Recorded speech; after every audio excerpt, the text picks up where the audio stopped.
Oke, berarti kesimpulan hari ini apa nih Pak Tung? Rahasia orang Tionghoa. Ya, saya akan sampaikan pengalaman saya bergaul dengan banyak konglomerat begitu ya. Baik yang nomor sekian, nomor sekian, nomor sekian. Dan ternyata mereka mendidik anaknya dengan kecerdasan keuangan yang berbeda dengan orang biasa. Sekarang akan saya share kecerdasan keuangan dalam waktu 5 menit. Kita sekolah, setelah lulus sekolah disuruh apa? Kerja, tapi kita tidak diajarin ngelamar kerja. Kerja untuk apa? Cari uang. Tapi kita tidak diajarin cara cari uang dan kecerdasan keuangan. Bahkan kecerdasan keuangan itu ternyata lebih tabu dibanding kecerdasan seksual. Kecerdasan seksual kelas 3 SD diajarin. Kecerdasan keuangan sampai S3 juga tidak diajarkan. Nah, kecerdasan keuangan dimulai dengan kita tahu 2 hal. Satu, kita tahu yang namanya pendapatan dan pengeluaran. Sangat sederhana. Income sama spending. Yang namanya pendapatan itu ada 3. Satu, active income. Yang kedua, passive income. Yang ketiga, portfolio income. Active income ada 3. Satu adalah kita sebagai karyawan, itu active income. Kemudian yang kedua, kita sebagai profesional, jadi dokter, jadi lawyer, di mana Anda harus ada Anda, baru dapat income. Yang ketiga dari active income adalah sebagai pengusaha, tapi usahanya belum autopilot. Jadi terpaksa harus Anda merangkap direktur kebersihan, direktur pembelian, termasuk direktur penjualan, semua Anda rangkap. Bisnis tidak jalan tanpa Anda, itu berarti active income. Nah yang kedua adalah passive income, tidur pun dapat uang. Ruko yang disewakan, properti yang disewakan, tanah dibagi hasil, sarang walet, hias, terus kemudian punya franchise yang luar biasa yang jalan tanpa kita, punya multi level yang jalan tanpa kita, agen asuransi yang agen-agennya sudah jalan tanpa kita. Dan tentu saja passive income ini sangat penting. Tapi sayang sekali banyak orang tidak punya goal, punya passive income. Akibatnya seumur hidup kerja tidak punya passive income, begitu dia tidak bekerja, hidupnya susah. Yang ketiga adalah portfolio income. Apa itu? Secara sederhana, portfolio income adalah capital gain. Sayangnya, hanya orang punya biasanya cuma rumahnya dia saja.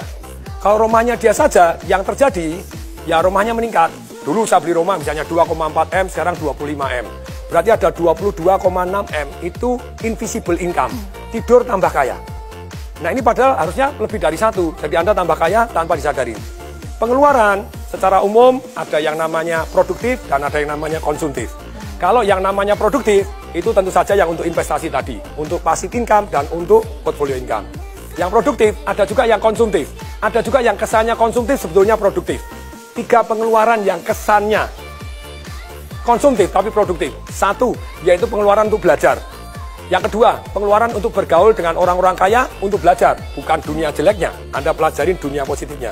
Yang ketiga, pengeluaran untuk amal. Kelihatannya konsumtif, tapi sebetulnya membawa berkat luar biasa untuk kita. Nah, pengeluaran ini juga, ini namanya ada 3 jenis nih. Kalau yang di luar 2 tadi, produktif, konsumtif. Sekarang pengeluaran ada 3. 1 yang namanya langsung habis. Apa itu yang termasuk langsung habis? Saya ngajar anak-anak umur 12 sampai 21 tahun. Sekian ratus anak datang, saya tanya, kalau kamu tak kasih duit 50 juta, beli apa? Ada yang nulis, sepatu 24 juta. Sepatu apa 24 juta? Dia nyebutkan merek tertentu, Pak Tong ketinggalan.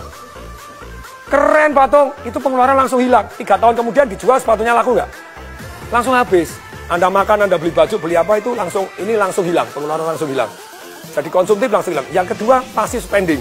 Apa itu passive spending? Anda langganan macam-macam gitu ya, yang tidak Anda pakai, termasuk karyawan tidak produktif. Kemudian Anda beli mobil yang sebetulnya tidak harus, setiap bulan harus keluar, bensin keluar. Ini semuanya passive spending. Tidur pun tetap harus Anda keluar. Ini berat, saya sangat menghindari ini. Kemudian yang ketiga, itu adalah invisible spending.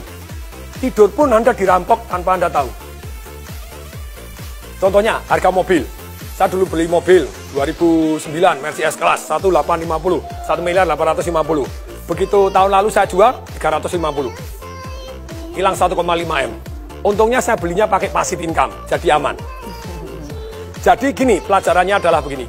Selama Anda belum punya income, saya bilang seperti anak-anak kecil tadi. Negara ini bangkrut, rakyat-rakyatnya miskin. Kenapa? Karena belum punya income, sudah pinter boros-boros. Yang kedua, banyak orang miskin tetap miskin karena baru aktif income sudah kebanyakan gaya. Menurut hukum fisika, hukum alam ciptaan Tuhan, gaya sebanding lurus dengan tekanan.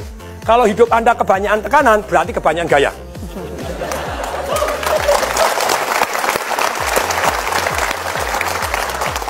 Jadi begini, boleh nggak kita gaya? Boleh. Ketika passive income Anda jauh lebih besar dibanding gaya hidup Anda, maka Anda hidupnya tanpa tekanan.